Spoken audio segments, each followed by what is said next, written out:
Welcome to a Road Less Traveled podcast. I'm your host, Hilary Haron, and this is the virtual edition.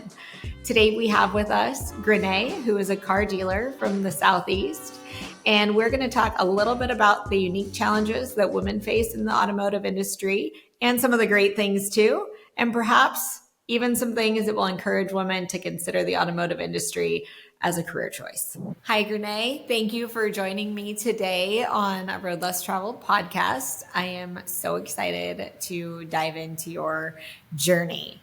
So you live in, or your businesses are in Atlanta. Yes. And you have car dealerships, and doing anything else these days too? Not really. Just the Mercedes-Benz of Buckhead in Atlanta. And then we have Mercedes-Benz of Covington in Louisiana. Oh, and I'm building a new store in Forsyth County. It's Audi of Forsyth County. So that's really keeping me busy nowadays. That construction is something else. Big time. I send you all the piece that I have. Thank you. I'm going to jump in a little bit, and I noticed that in your bio that your degree is in religious studies. How did you get from a degree in religious studies to the car business? Well, being that it's a family business, as you know, I've always been in the car business. Mm-hmm. So, and I'd gone to college right after high school and left, mm-hmm. and took some time off, got married, had children, mm-hmm. Got divorced, and then decided I wanted to go back to school. So I think I was 28, I re-enrolled and had started back at the school that I left, and then transferred to our local school, Georgia State. And I had a professor. Basically, I was an international studies major, and there was a professor that was a religious studies professor, and he was just amazing. Mm-hmm. His class really changed my life, opened my eyes to a lot of things. And so basically I was following him in all of his classes. And then turns out they were like, well, if you want to change your major to religious studies, you can graduate, earlier. So I said, okay. Because I had taken so many classes with him. So that's pretty much why. Oh, that's super cool. I love when you connect with someone like that. Did that professor turn out to be like a mentor of some sort, or did you guys eventually kind of fall off after school? I still follow him. I joined the alumni board, the religious studies alumni board. I am in love with that department. It really changed my life, opened my mind to so many things and different ways of seeing things, mm-hmm. which I think has helped me tremendously in the car business. Well, I love that you said that, because that was going to be my question. Yeah. I mean, Go ahead. Well, it helps me as, just knowing different cultures and things that are important to them and that we may not even think about. Mm-hmm. Being from a primarily Christian, nation, and mm-hmm. and I have a Christian background. So, that was what I knew. Mm-hmm. So to learn about Hinduism and Jainism and just everything, Buddhism, and, all of the world religions was eye-opening. And it really has helped me be able to communicate with people and understand where they're coming from a whole lot more. I feel like this is just another reason that I adore you so much. One of my favorite classes in college was a secular religious studies class. And I felt the same way. So I love that. So family business, you kind of grew up in it. Yeah. And you said you took a little bit of time off. Did you think about a different career, or were you, always kind of drawn to the family business? Well, I think so we started the business when I was 6 years old. Mm-hmm. So, and it was always a big family deal. So we moved to Atlanta from Louisiana to start the business. Mm-hmm. And so I never really considered it as either in the business or out of the business. We just always worked there. So there was definitely a time where, I went to culinary school when I was in my early 20s, and I was a chef, a caterer, and worked at a restaurant. But I always worked as a receptionist at the dealership, no matter what. And I was always on call. You mm-hmm. probably are familiar with that. So it wasn't until I got a little bit older, well, actually after I graduated from college finally, that I realized, oh, this is my career and this is what I love to do. So I focused on it full time at that point. That's amazing. Did you, and the underlying question is kind of how did you get to where you are today? Did you go through all the departments and, what were some of your favorites? Yeah. Well, frankly, receptionist was my favorite, Okay. because I think people don't realize what an impact the receptionist has on your business. We are the first point of contact. It definitely used to be with the phones and with people who walk in. So we set the tone for the entire experience. And so I just love that. And you have autonomy pretty much. And it's just, I love interacting with customers. So that was really my favorite. And but yes, I think the traditional route for a lot of people, starting off as an entry level position, then going to service, working as a cashier, working as a what else did I do? Salesperson for a while, and then in '97 is when I was working at the Pontiac store with my dad, and he said, "I hear some dealers are selling cars on the internet. Go figure out who they are and what they're doing and do it." So, and of Okay. course, 1997 there were not very many. So, but I found three, and I went to visit them, and it was very impressed by what they were doing, and came back to our store and implemented it. And I remember at the time, the traditional salespeople were like, "What is she doing, wasting all that time? She needs to be down here selling cars with us," and all of that. And then, of course, about 3 months later, when I was selling 12 cars a month, they're like, "She's taking our deals," so which was Like, oh great. no, they're not your deals. I'm sorry. You didn't go get Exactly, you these. didn't want it, right? But I was happy because my whole goal was to get everybody to engage in selling cars this way, or at least understanding it, and so that's what we did. That's pretty amazing. Did you find that that you had a different type of connection with your buyers than maybe the traditional sales model? Not only being a woman, but being a minority. Like, did you find better avenues, or did you find they were more comfortable with you? Yes, for sure. And I think I have a pretty relaxed temperament or even temperament. So people tend to feel more comfortable around me in general, I think, or so I've heard. Um, I'd agree with that statement. Thank you. So just, I think being comfortable in the store. So when a customer has a problem or issue, I don't get upset or I'm not nervous about, how are we going to handle it? It's a conversation. It's let's talk about it. Let me, I've got experience in this. I'm sure I can advise you as best I can. And just being genuine. I think being a woman, people do tend to trust you more, especially because traditionally people don't trust car salesmen, right? We kind of get Or a they've bad had rap. We get a yeah, bad they've got, rap. oh, certainly. Exactly. So I think it was good to bring that other, I'm not sure what to call it, but I guess the feminine way of looking at things to the sales process. And no, it doesn't have to be, I'm convincing you to do something. I'm here to share my experience and understanding of this industry and how things work with you in order to help you achieve whatever it is that you need for your own transportation. Well, I mean, a happy customer in the car business, a happy customer is a successful business, right? Right. And having a reasonable conversation, you would think you would think that's the way to make that happen. And you do have a relaxing temperament, so I support that. Thank you. Did your experience in getting, being a first mover with online sales? I saw that you have founded an online sales company. Has that helped you in that? So I did that in 2021, right after. So when COVID started, we all remember, I'm sure it was, sort of an emergency situation, and we were able to use our digital sales as a way to stay in business during that time. So after that was over, I had been in the store.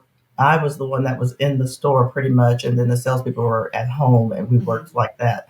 So I was pretty exhausted, but also we had heard from all the manufacturers that every dealership is going to need to develop a digital sales platform. Mm-hmm. So my question was, and I had been doing some experimenting, and we had done some pilot programs with some of the providers, the digital sales providers, Mm-hmm. and just wasn't satisfied with what we were getting. And I think the technology is just what the technology wasn't quite ready yet at the Yeah. time. And so I just said, well, if a dealership were to, didn't have any kind of internet department or digital sales department, and the manufacturer said, hey, you need to have one, what would it take for them to get that going? Mm-hmm. Right? How much does it cost? Who needs to be involved? Who can work it and run it? So I just sort of went on my own and got an independent dealer's license. It was a side project. It was a secret for a long time.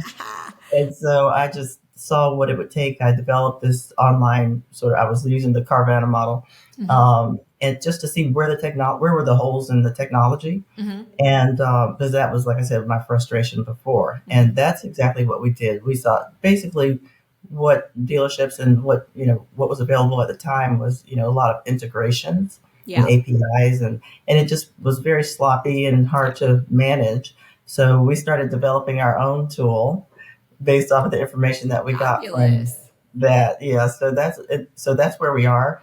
And my plan is to use what we develop in the new store. It'll be Fantastic. thank you. I hear mixed reviews on the desire to buy online versus to buy in person. Like the research by and large says people want to see, feel, touch. But then recently I've been getting messages in my DMs that are like, are you going to start an online car dealership? And I'm like, Right. what? So I love that you're paying attention to the need in the industry and actually, accomplishing something. Like you said, with the APIs and a lot of the technology, it can be really, really sloppy. Yeah, it has improved tremendously. I mean, at this point, I don't know that we need my version of things, because the companies out there with way more money have really improved and developed. And so I think by the time the store is built, we may not even be using mine. So Well, maybe you will. That might be maybe we great. will. You Maybe never know. all the dealers will. Hey, I love that. Thanks. So, look, we're going into business together, right? I'm here for it. Yeah. So I want to take a little bit of a segue from your personal experience into the industry as a whole. You and I met at an advocacy event. So I'm curious, what led you from the family business to the advocacy that you've been pretty passionate about and super involved in? Well, my parents were always involved in advocacy, and on the local level here in Georgia. Mm-hmm. So we have our state association, the GADA, and I just grew up with them always being involved. So I just thought that was a part of being in the business. Okay. And I realized once again after the COVID experience that I needed to branch out and see what else is going on in the industry, make sure that I haven't had my head buried in the sand for too long, and see what's going on. Mm-hmm. Plus, we had the whole in Georgia, Rivian was trying to challenge our franchise laws, Mm-hmm. so that really got me going, and I got involved in that. Good, and as you should. Yeah, and that was something. And a lot of times we think that we can't make a difference, but I mean, one email made a difference. I emailed one of our representatives, and she was like, "Oh, do you mind if I use your points?" And yeah, so I really appreciated that. And then I'm like, some kind of way. Oh, I was doing a speech for NADA Mm-hmm. and AFSA, and then they sort of just asked me if I would get involved on a national level because of the issues that we were having with the FTC proposed rule. Mm-hmm. And, we really dealers, because the reality is that if you're not in this industry, it's really tough to know how it goes and how it works. And so Mm-hmm. it's almost like there's behind a dark curtain and you just don't know. So there are a lot of questions, are they treating me right? Am I getting the best deal? And are they being honest with me? There's just a lot that people don't know, so they have to rely on us. And I think that not knowing, like I said, makes people sometimes concerned. Mm-hmm. And So I think that's what was going on with the FTC, that they just want to make sure that they're taking care of the consumers. But if they don't have the information, it's really hard for them to make good decisions. So I said, well, let me get involved. At least I can contribute my voice and or whatever it is needed. And I have just loved it ever since. I think advocacy is so important. A lot of times rules are made in a vacuum. And it's almost as if, when I got involved, it seemed as if a lot of the rules were made without consideration of their practical impacts, and not only on the business, but on the consumer. Right. The FTC is the perfect example of how much more time and money that it costs the consumer to do a transaction that they are already apprehensive about doing. Right. And I think that, walking into a legislator's office and looking different than the people that they're used to seeing can be super impactful. So I am, as a former dealer, super grateful for your advocacy.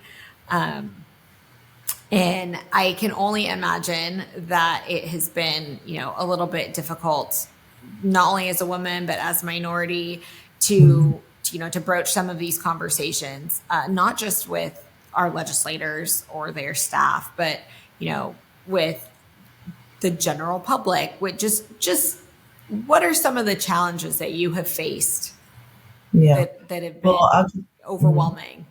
yeah.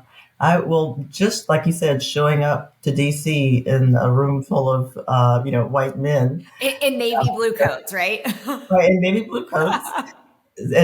I will say it was so good. That's why I connected with you. I think initially it was just because you were there and you were representing. So it let me know that, okay, I'm okay being here, and they will accept me, and as a woman.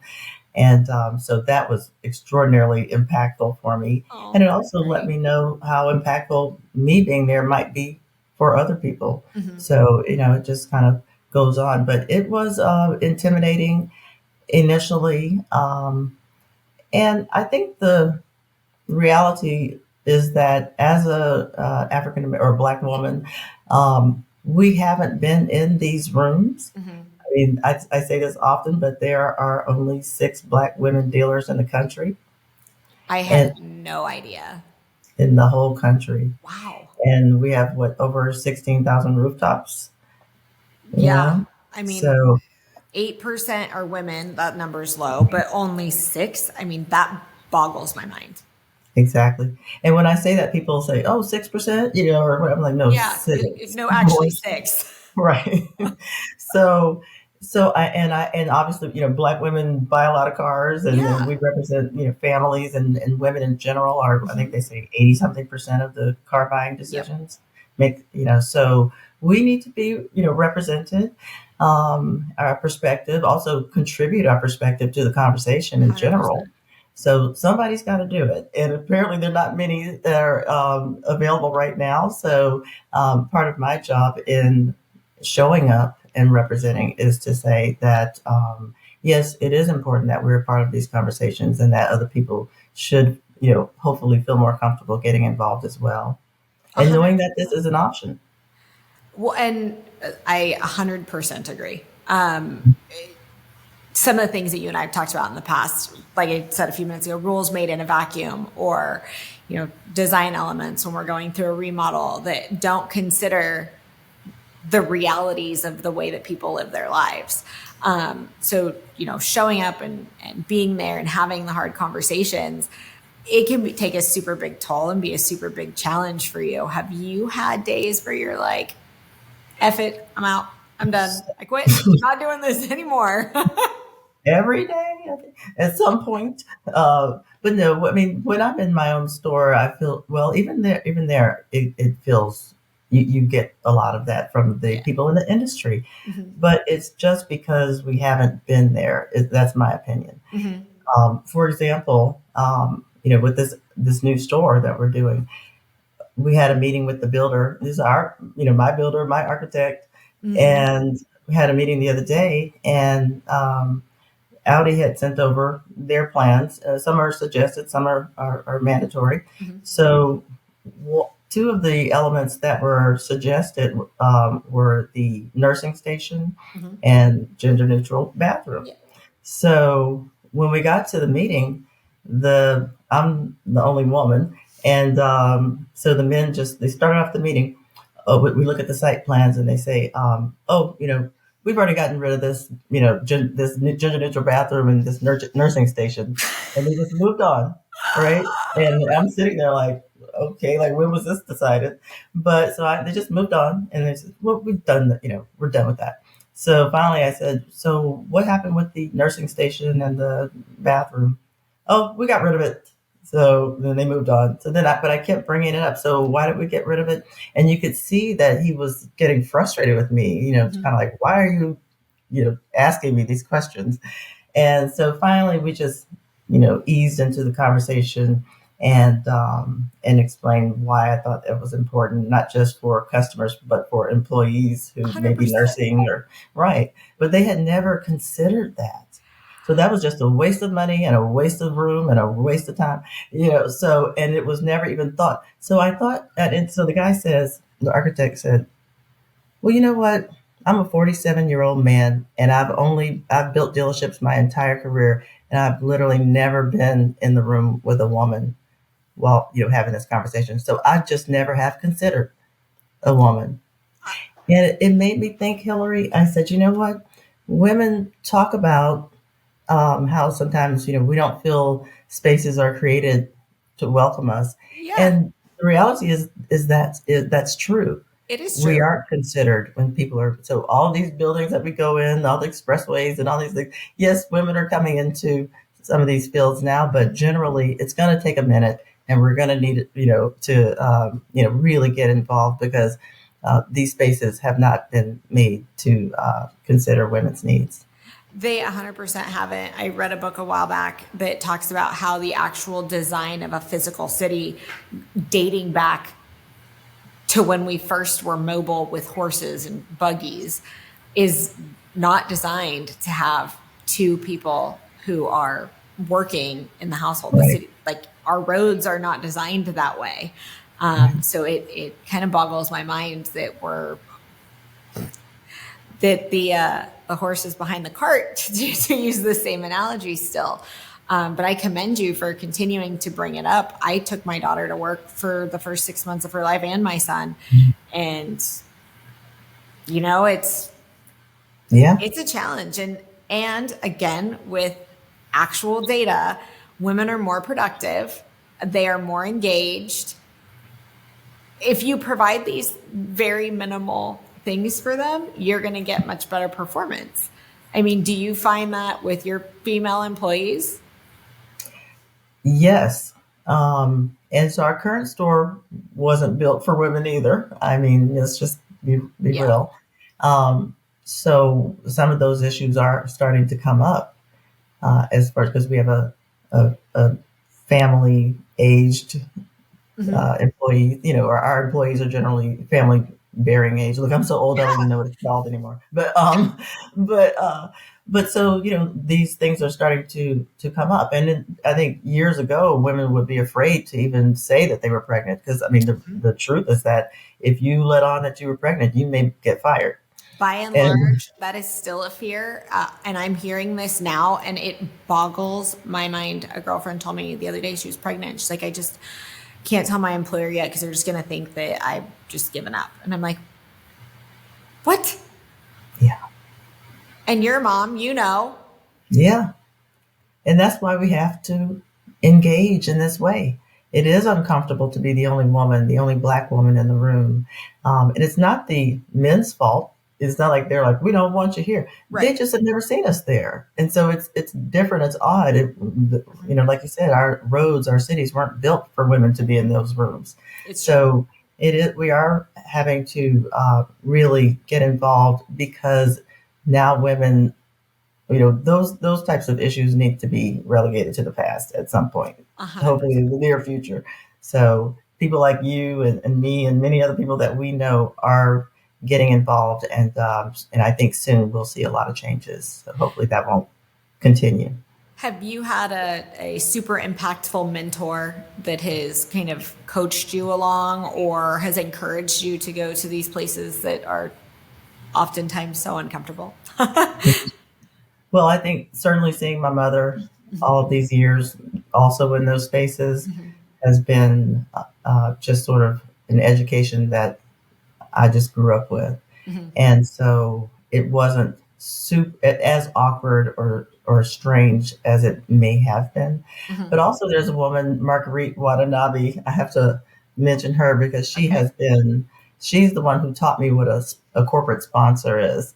I mean, Okay. she didn't say those words, but I realized, oh, that's what she is. She really does. Yeah, I think it's very important to her that women are represented, that, diversity is represented in general, not for the sake of diversity, but because, well, so that we can have all of these different perspectives, here at the table. So she has been just amazing whenever I'm feeling down or like I can't do it or whatever, or I did a bad job, but like, if I make a speech or something, she's like, you did great. I'm like, Great. no way. But that made such a difference in my confidence and helping me to say, okay, I'm going to try it again. I'm going to keep showing up until I get it.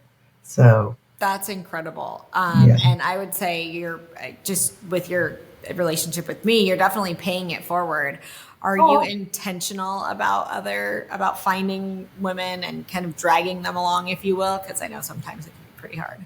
yeah. So, for example, at NADA this year, or I guess, yeah, this year, Hmm. I brought a friend of mine who is looking for a different career path. She's, Hmm. my around my age and kind of trying to pivot. And I said, after talking with her for a few months, I said, you would be really good in the car business. Hmm. And so I started sending her things and just kind of read articles and see what you think. And she got really into it. And finally I said, well, come to NADA with me and let's just, go look around the hall and see what all is out there and what you think. And I think that she really liked it, but it's important for me to try to identify people who are at a point wherever in their lives where they might look into this industry. Hmm. Um, because it's a great industry. You do make It is. good money. You can support your family. I mean, we need to be here. Yeah. I mean, it's the second, how I say this sounding a record on repeat. It's the second largest financial decision that a family makes. So I agree with you. I think it's important that we're represented within the industry.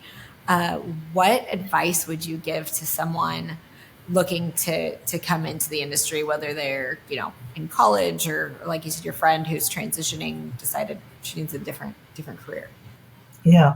Well, I would say go on LinkedIn, and only because that's kind of what I did when I decided to, like I said, get my head out of the dealership and kind of look around, see what's going on. I said, well, let me check my LinkedIn and see what people might, see there. Hmm. And when I went, I saw all the people in the car industry. I saw women's groups. I saw just every niche that you could possibly want to get involved in. Hmm. People are there representing and telling you and sharing their stories. And also, it's easy to connect with people. I've Hmm. had so many people, women, who just by seeing me on LinkedIn will reach out and say, "Hey, I'm interested in the car business. Is that That's great. for me?" And I've mentored lots of women just literally from them reaching out to me on LinkedIn. That is super cool. I Mhm. think that, you know, there, our area, like our market, our farmer market, is pretty small. So there wasn't a lot of that. Mhm. And, we're kind of on an island. So I think it's incredible that you take like an active role in in the lives of women. Like you said, you can support a family. The average income of an automotive employee is over $100,000 a year. I mean, Right. that's a pretty good, it's a pretty Yeah, solid, place to land. that's right. Especially if you're coming out of, I mean, at any time, but Hmm. certainly you coming out of college and, maybe starting a family, Hmm. that's a great income. Have you guys put together, or have you in your stores put together pay plans or work plans that are a little more female or women centric? I've heard a little bit of it, a little bit of rumblings, and I know that it's hard to actually make that come to light. But like you and I have talked about like the adjusted hours or the pay plan, adjustment of a pay plan.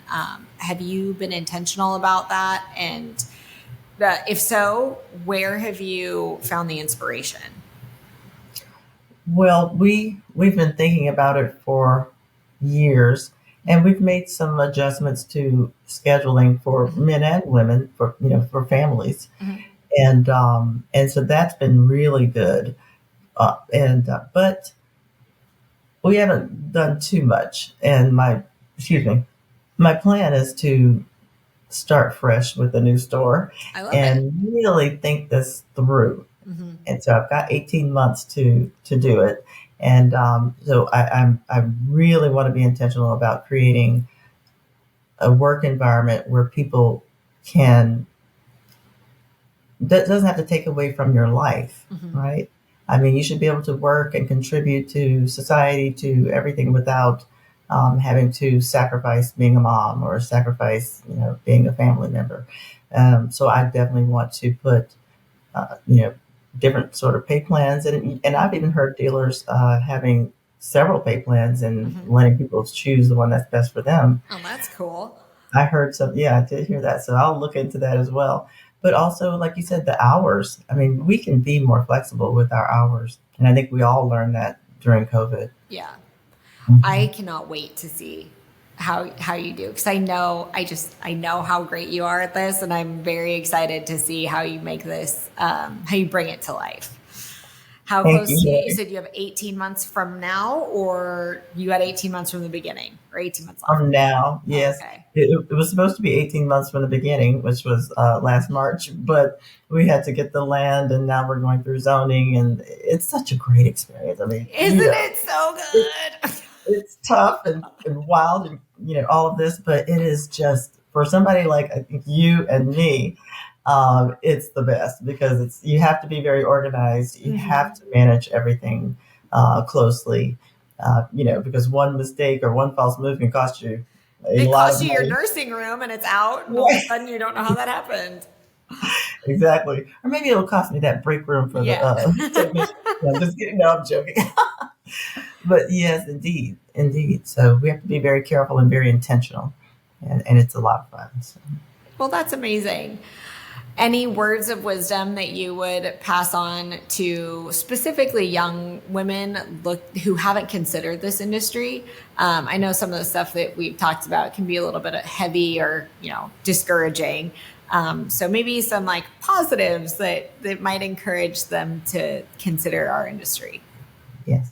Well, there are a lot of groups that have popped up, like WOCAN, Mm-hmm. Women of Color Automotive Network, Mm-hmm. and that you can join if you just want to check it out or if you're interested. You're not alone Mm-hmm. anymore. Even though we're not the majority or even close to it, we are here.